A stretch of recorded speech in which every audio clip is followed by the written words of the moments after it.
So I'm speaking with composer Nathan Whitehead, who is no stranger to horror films and thrillers. He takes on The Purge, which opens June 7th. Nathan also has an established history with collaborating with composers like Jim Dooley on scores like Pushing Daisies and Steve Jablonsky on scores like Transformers, Dark of the Moon, and Battleship. Thanks so much for speaking with me today, Nathan.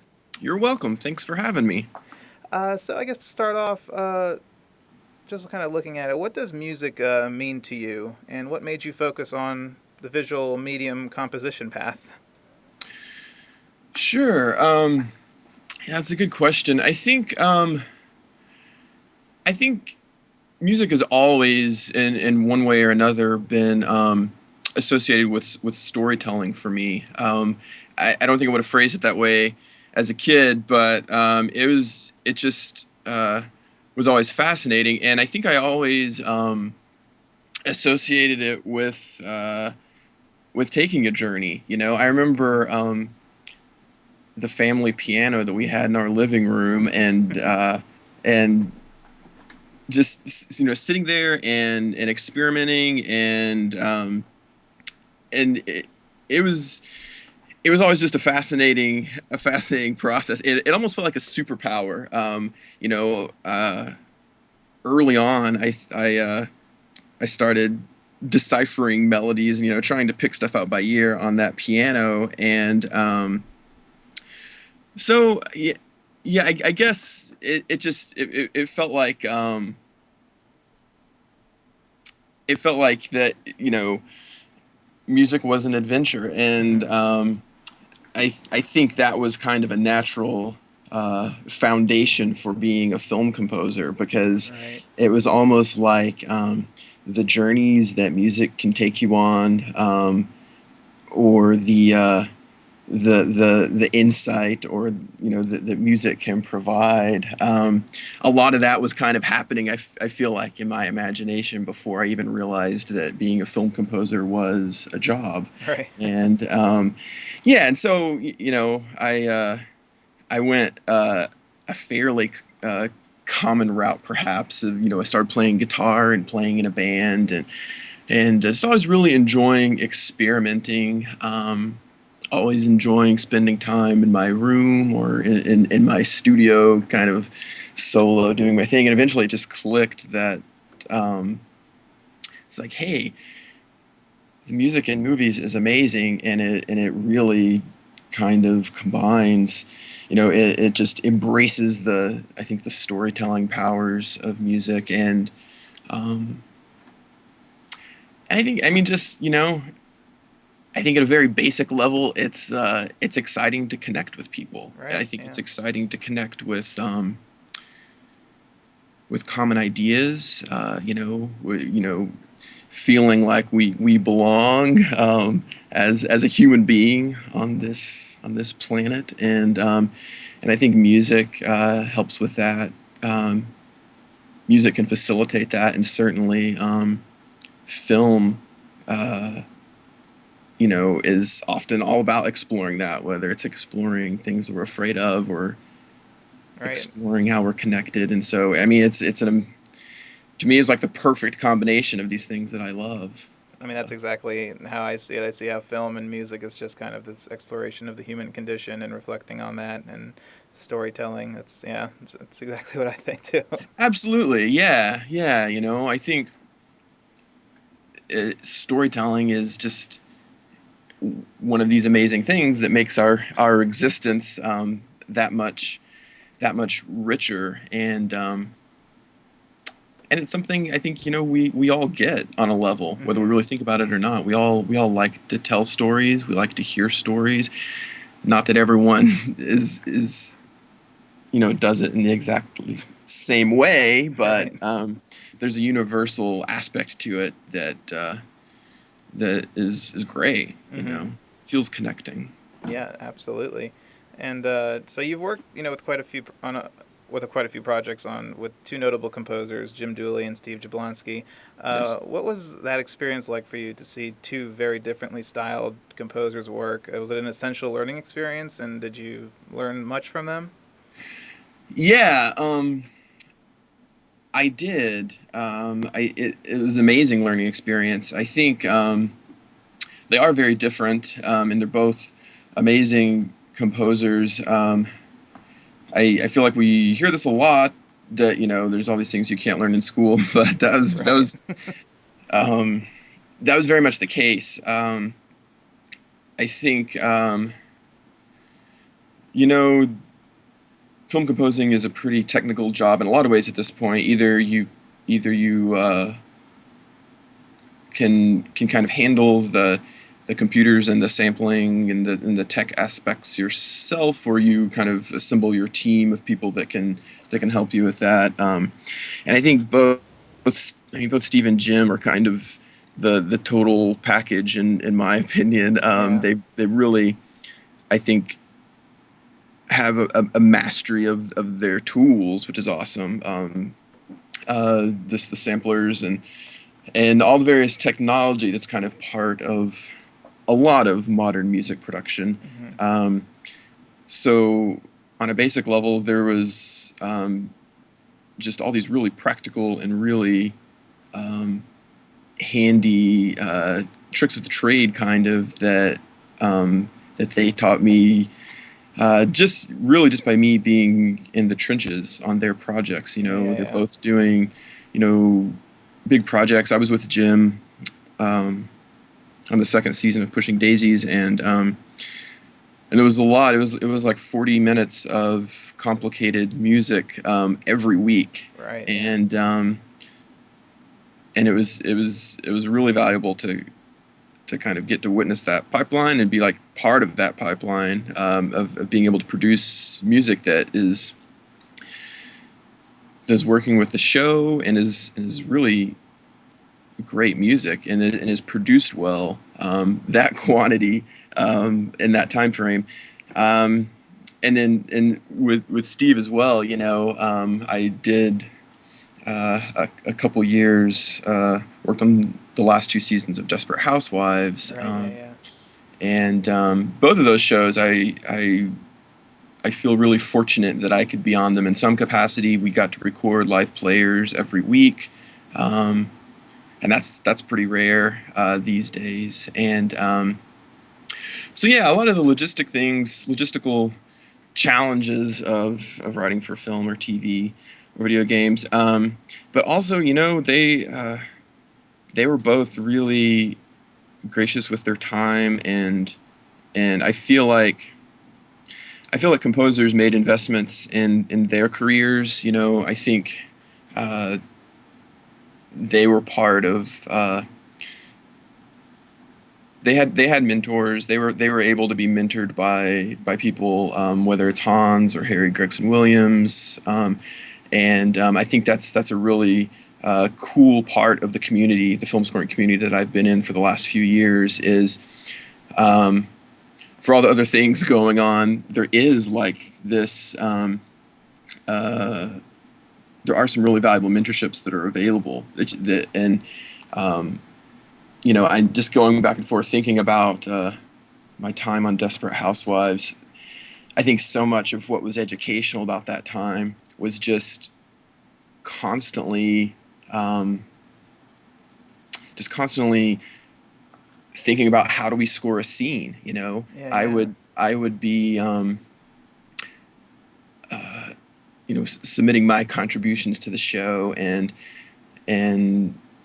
Steve and I were able to have a lot of conversations, usually over email, because we're both kind of busy writing away in our caves.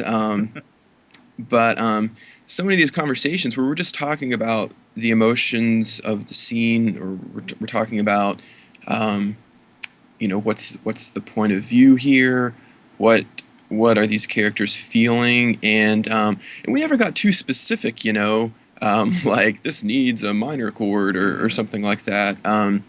But it was just like amazing practice for you know just honing storytelling chops with music, and it was amazing to get to work closely with him. I really respect his work. It was a situation in both cases of kind of being a fan of these guys before I got to start working with them, and that was an amazing thing. and I'm really thankful that I've had that those experiences, Hmm. and I wouldn't be where I am today without it, for Yeah, sure. they're definitely there. I've loved Steve and Jim growing up as well. Yeah, yeah. So, as a storyteller yourself, when you first come onto a project, what aspect? I mean, you were talking just about how to score a scene and stuff, but like, what Yeah. aspect of it really speaks to you, and most in terms for creative inspiration? Is it like the plot, the characters, the setting? What really kind of gets your creative juices flowing first? First, um, that's a good question. I think it's hard to predict. I mean, there are certainly stories that on the surface, kind of at my initial um, contact with them, might seem really cool, and some stories grab me faster than others. I mean, the subject of inspiration is a tricky one because on projects, the music always has to be done whether the inspiration ever ever shows up or not. Um, so, but what I've found and what's really exciting to me is I think no matter what story I'm trying to tell, um, what story I'm trying to be a part of here, I think it's really satisfying when when the music starts to feel like it is working and that it's connecting to the story in some Hmm. way. I to me, in the best scenarios, it's like, wow, that music. It feels like that music in that scene, the music in the picture was born at the same time, Yeah, yeah. and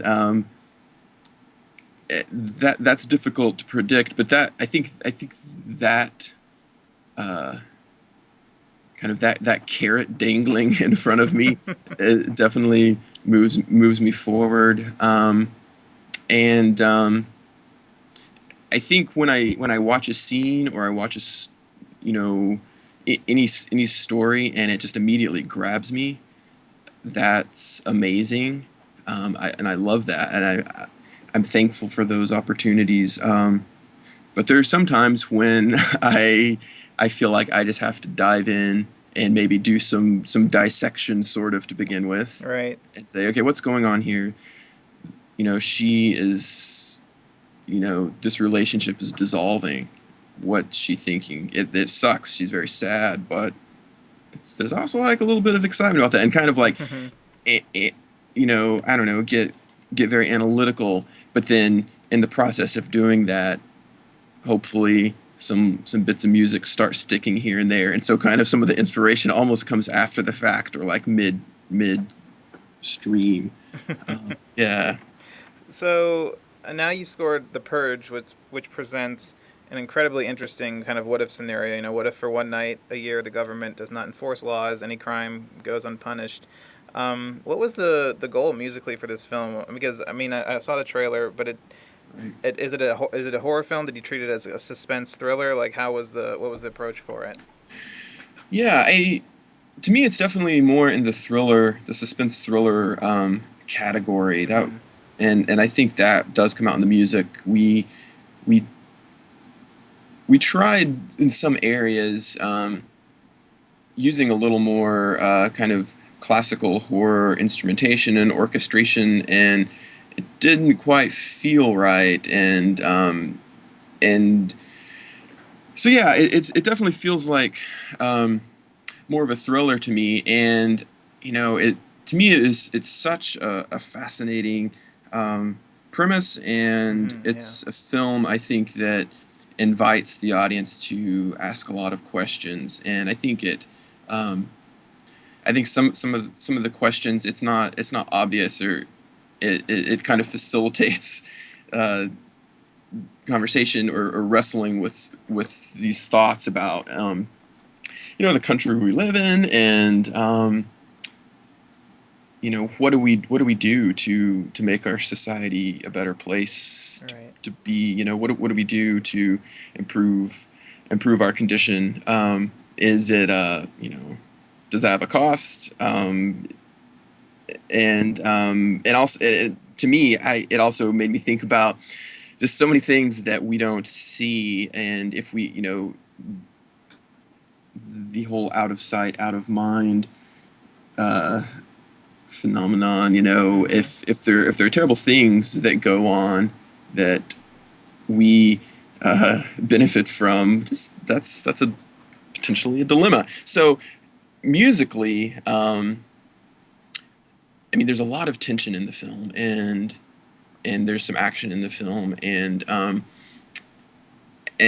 we had to cover those areas. We had to support those areas, but it's a very ambient score. It's a very textural score, and I love working with those sort of sounds. I made a lot of sounds for this, and that was I love doing that. That was really fun. I think a lot of the focus was just setting the proper tone, and I think it's near future 2022, and and there's definitely a sci-fi component, and so I think finding a tone in the music that felt a little bit futuristic. Mm-hmm. Um, it often is doing orchestral things, or it is actually orchestral music, but maybe it's been processed or it's been layered with um, police scanner static and things like that. Um, Finding this unsettling tone, I think, was a big part, because in my mind, that it's just the whole film is people wrestling with things. They are trying to survive Purge Night, um, but they're also wrestling with, is this really right? Are we good people here? These are supposed to be the Sandins, the family in the movie, are kind of, in some ways, model citizens, maybe, in terms of contributors to society, at Mm-hmm. least the society in the future when the purge happens. And so finding a tone that felt like that felt like uh, modern society, and there's some dissonance, uh, like on a huge nationwide level, Yeah, yeah, yeah. and but also, I think, on a very human level. And you know when we're not being really weighty and kind of tense with the music, there are some moments which are still dark, but but are more sparse, and you know I brought in some piano in some of these moments, and there's not a lot of room for big tunes and things like that. This Yeah, just didn't yeah. feel like the sort of movie that this was. Um, but some of the piano moments and some of the more delicate moments in the music, we played stuff like that when I think there was some moment of insight into the craziness that's going on, and it's like, wait, are we really? Do we kill people? Is that what we do? you know? Yeah. So to me, it was exciting, to try to tease out some of those, like self-examination moments, or like kind of the characters realizing it's like, you know, are we monsters? What are we capable of? Right. And so the goal was to wrap all that up in the score somehow. Hopefully it's working, but it was fun to certainly pursue that direction. Yeah, yeah. I, Explore. I always think that movies like this are.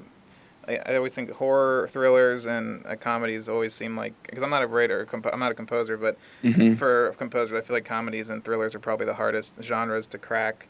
Yeah. And so, like, because I feel like a movie like this, the music really has to work with the editing for it to rack up suspense and tension. Hmm. So did you have to really work with the cutting of the film to kind of fit your music in there to help build the suspense? Did you work with the editor at all or talk with him? I did. Pete Gvozdas was the editor, and a lot of meetings were myself and James and Pete. And Pete was very involved, and it was great working with Pete. I mean, thankfully the picture didn't change. The cut didn't change tremendously after I started working on it. Mm-hmm.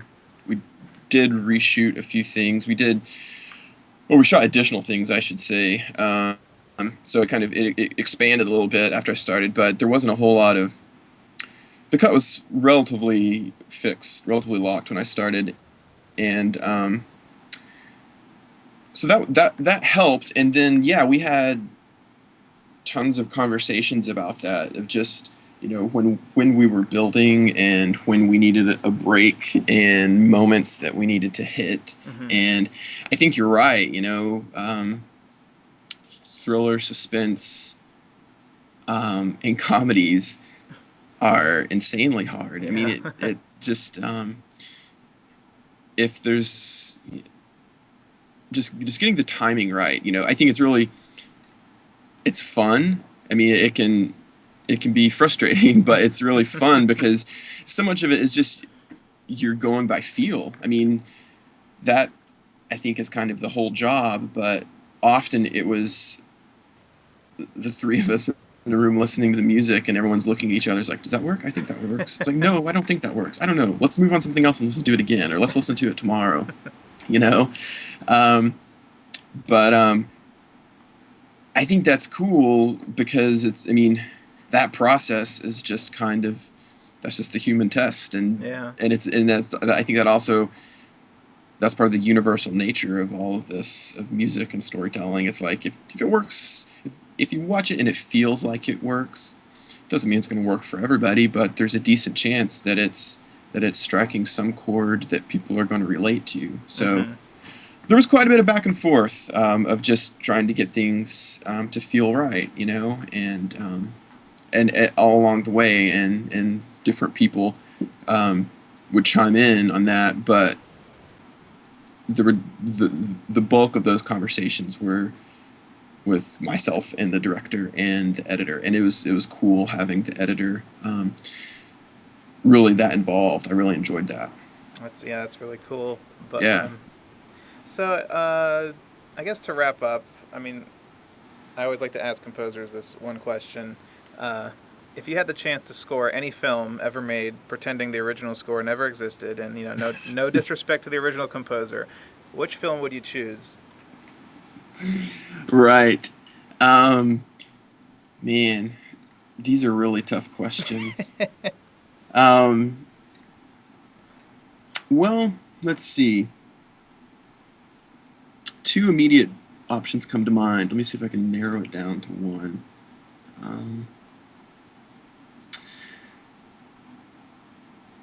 I'm I'm gonna choose an old movie, even though I wasn't alive when it was made. That's perfectly fine. Yeah. It was an exciting, thing for me as a kid, and that's, Godzilla